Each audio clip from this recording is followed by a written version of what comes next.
I really don't want to say you got to spend money to make money. Sorry, I shouldn't laugh.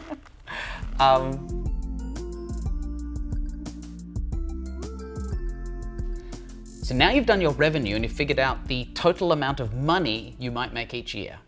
The big goal is to make your costs, surprise, surprise, less than your revenue. If there's one cost you've forgotten about that pushes the costs higher than the amount of money coming in, you're suddenly in the business of losing money. Now later on, we're going to do like fancy spreadsheets with lots of maths so that you can sound fancy to your accountants. But for now, we just want to learn a few key terms and figure out our main basic costs.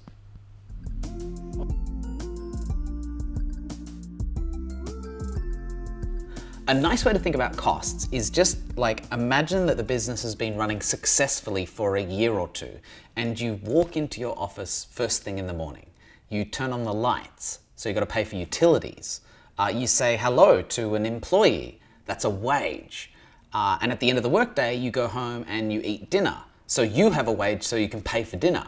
We've got to think about all of the money that we spend for the business to exist. The first thing you'll have spent money on is capital expenditure, or CapEx. And this is stuff that you need to buy or steal to start the business at all. So this might be bond for the place that you're renting. It might be a big bit of machinery. It might be legal costs to start the company in the first place. Don't worry about how much this stuff costs, just write down like the big ticket items. After capital, look at your fixed costs. And these are costs that are fixed and you got to pay them every single year. For example, the utilities to keep the lights on and the water flowing, people's wages, including your own wage, or an advertising budget that you're going to spend every year, or rent. And then lastly, think about variable costs.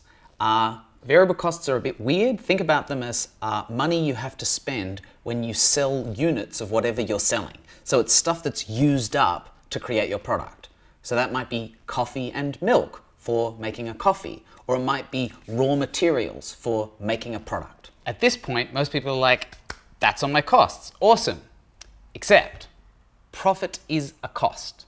Profit goes out of the business every year, which means that it's money taken out, it's a cost. Even if you're not motivated by it, it's an important safety net against having like a bad month. You could have a big tax bill and have that one customer not pay you, and suddenly cash flow disappears and the business collapses. Alternatively, profit is how you value the business should you want to sell it or get investment later on. A higher profit margin means that the business is healthier and other people will value it higher. Even if you're a non-profit entity, we still want profit, we just call it surplus. It's extra money at the end of the year that we can use to run the organization. So consider adding profit or profit share as a cost, and also your own wage. One of the reasons people don't put their own wage in is they're thinking about their new business as a passion project. And it's like, well, I still work at the cafe, so I don't need money from here. But what if it works and you need to work on it full time for it to keep going? What kind of wage would you like to be paid to work on this full time? And then once you've done that, think, if it works really well and you have to move on, what kind of wage could you pay somebody else to do your job? Give this a good 5-10 minutes. If you're in a team, get everybody to just brain dump all of their ideas, because you don't want to forget a really important cost and not factor that into the model.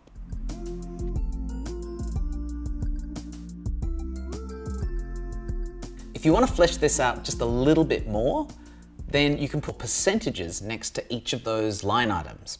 And the fun thing about thinking in percentages is that you can really show like the style and character of the business in where you proportion your money out. For example, a really high CapEx company, a company that needs a lot of money to like manufacture a physical product, might start out as like a crowd-funded business, because you need a lot of money to pay for the manufacturing. Whereas if you're launching a company that's got really high fixed costs, where like the majority is the wage costs, like a design firm or a building company, then you make lots of money when you've got lots of busy workers, and you lose a lot of money if your workers have no work. So you'd want to launch a company with lots of customers already.